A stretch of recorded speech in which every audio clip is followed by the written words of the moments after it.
Hi, this is Steve Hoffacker. Thanks for joining me. I'm a certified agent in place specialist and a master instructor.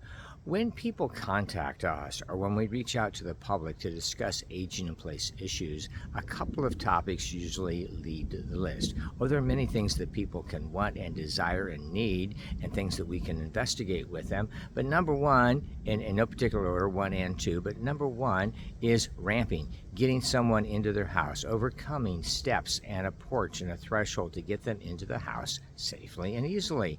The second is grab bars. And now there's a range of grab bars, a range of where we want to put them and how many we should have and how they are used. But grab bars are not the same for everyone. In some homes, we're going to have a few. In some homes, we're going to have many. It all depends on what their physical need and the size of the home is. If the bathroom is particularly large and they need extra safety, then there's going to be more. If they don't have the ability to grasp a grab bar very well, then it's going to take a special design or special type, because grab bars are only effective to the extent that someone can grasp it and hold on.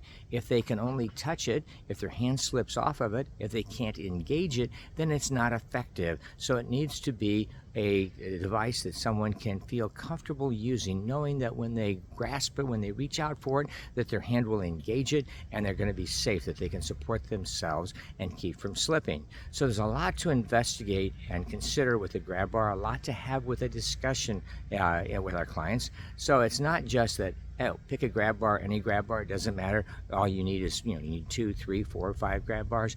It's very exacting as to what we might put in based on a lot of different factors. So we have to have a discussion with the client. We have to have an examination of the space where the grab bars are going to go.